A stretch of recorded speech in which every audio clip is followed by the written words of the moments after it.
My name is Abhijit Bansod. I'm a founder of design company called Studio ABD. We are based in Bangalore. We are a product packaging space design company. I mean, at least in my time, I didn't know any profession called design existed. It was always the fun of making. I think I was always a maker. I was an entrepreneur. While making, one thing led to another.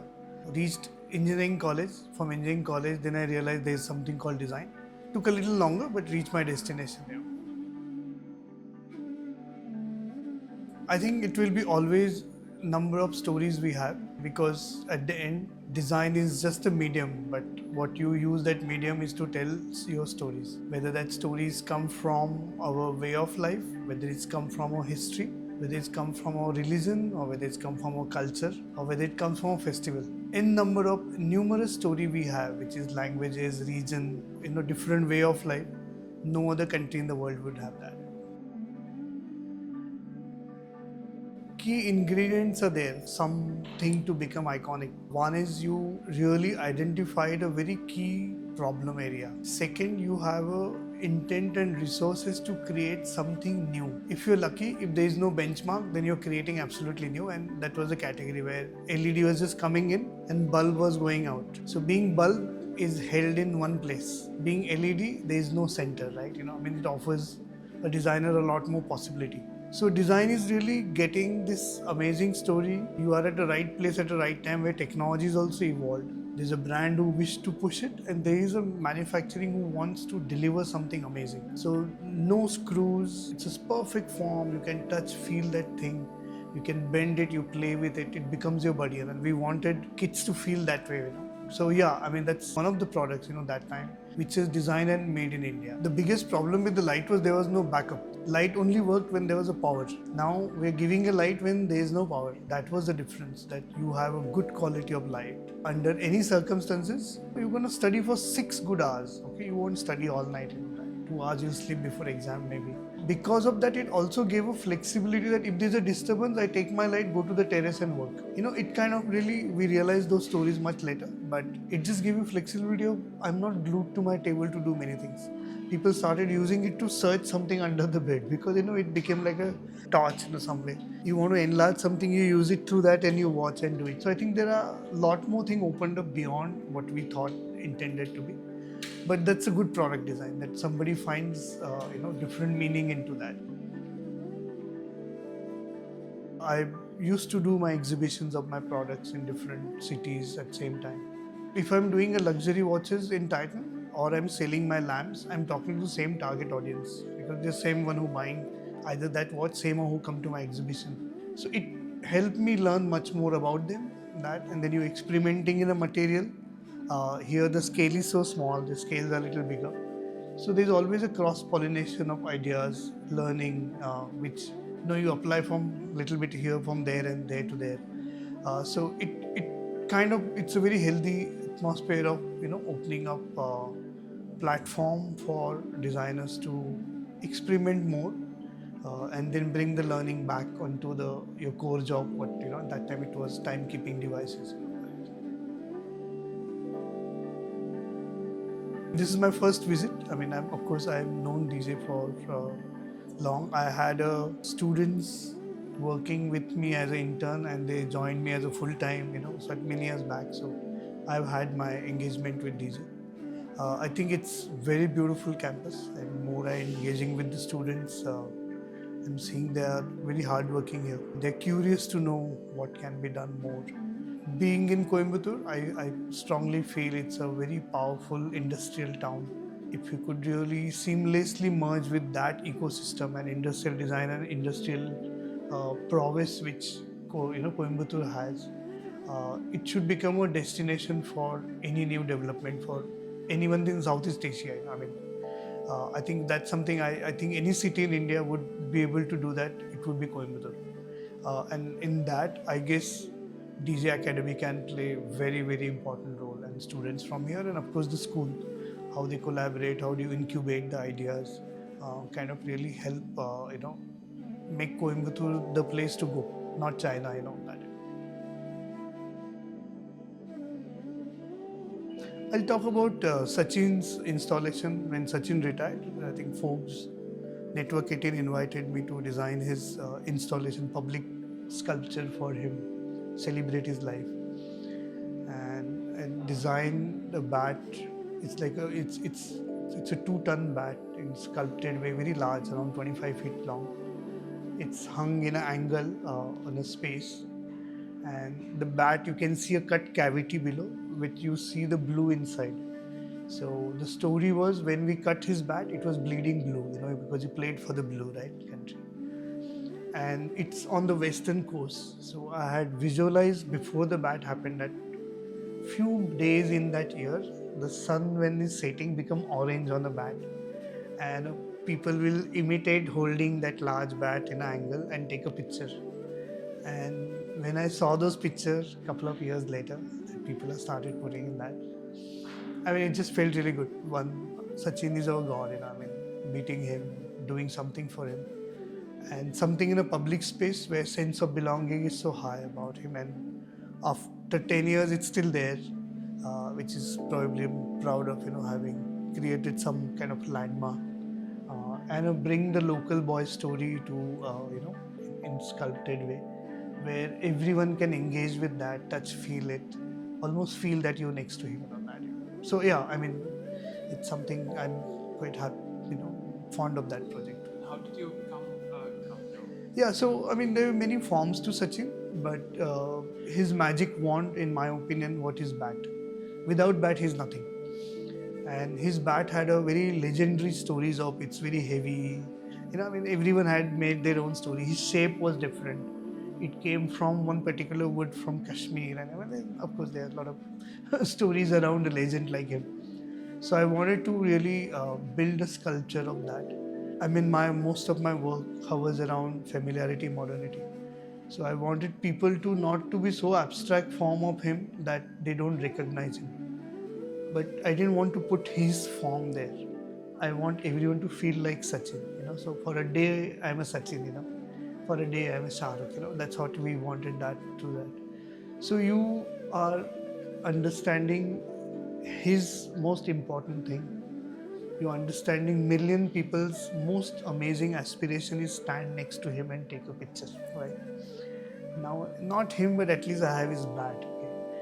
And then there was a contextual thing of space, which you have to understand. It's on the west coast. There's a sea behind, and I'm gonna consider, what's going to happen in that moment, through the day, through the night, what happens. I think there are a lot of parallel things come together. It's not one something which drives. It looks like a one simple product, but there are multiple episodes who come together to become that amazing experience, So when we are designing a product, I mean, I see it as a storytelling, and it's just my medium is product. I'm not a filmmaker, but I won't leave anything less effort in my product. I almost write my script before I design a product. It's just that it's not motion picture like what you are in that medium, right? But I translate that into a form experience.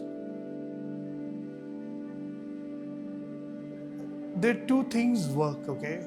You cannot create keeping in mind a Western evolved audience which have gone through this cycle of art movements, industrial revolution, and a design exposure, and a very high-end quality of life outside and inside. Okay, not only we have only our homes look good, outside is something else. If you're keeping them in mind and start designing products and expect Indian customers or Indian user to appreciate that, there's a very tiny amount of people who really could do that. So if you want to do something in India where you need to bring familiarity with modernity, I need to feel that somebody's improved my life. It's not changed my life. If you change my life, I get defensive and start saying that no, my life was better. Don't tell me how to live my life. But you make a nudge toward that, in that, oh, I never thought I could do this better. So if we do this many nudges, small things, that's I call familiarity with modernity. I think that's the first step towards bringing masses towards demanding good design, living with good design, appreciating good design.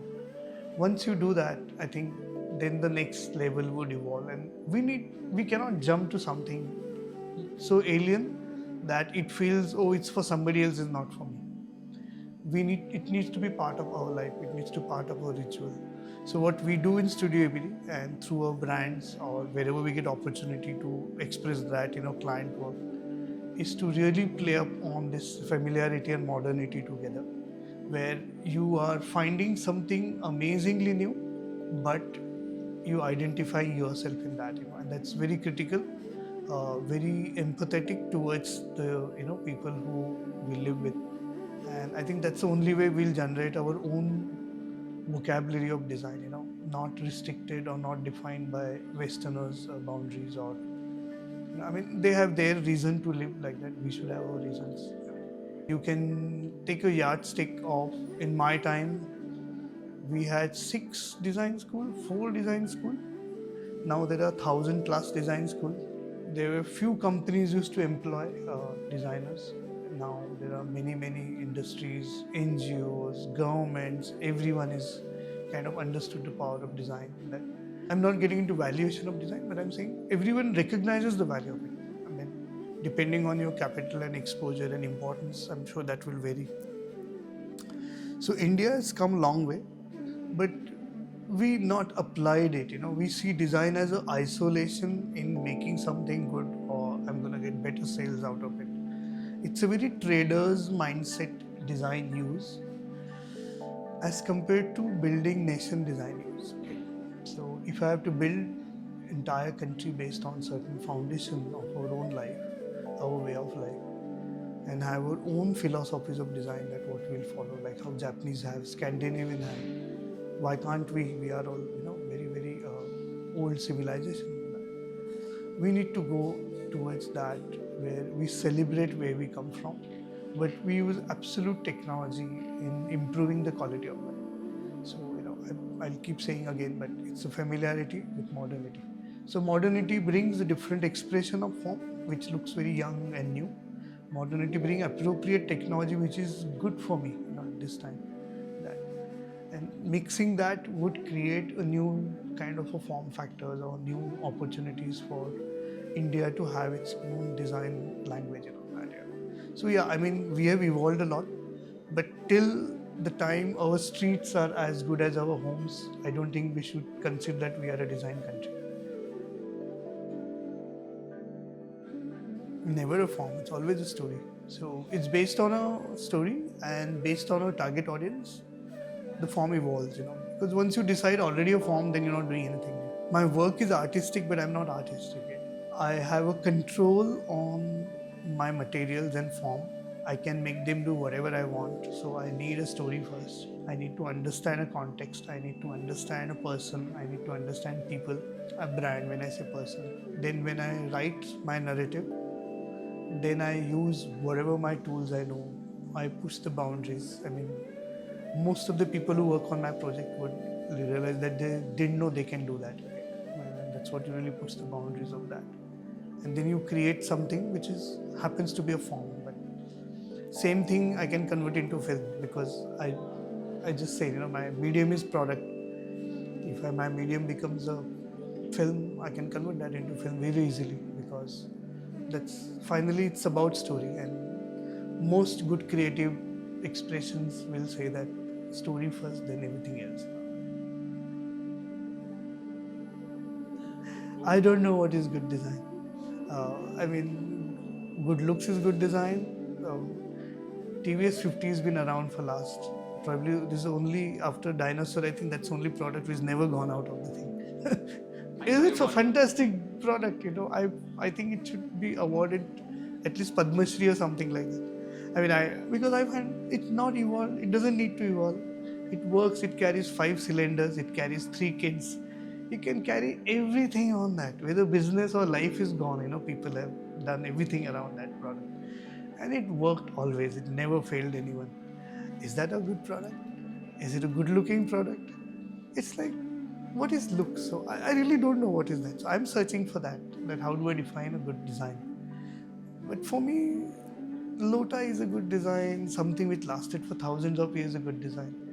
I don't put the Western yardsticks to define a good design. Then everything is bad design in the country, because you'll never match up and you'll never impress them. But you don't need to. And then they all come here and get a nirvana. So might as well you celebrate who you are. Celebrate your opulence, celebrate your ornamentation, celebrate your flowers, celebrate your garlands, make something out of it.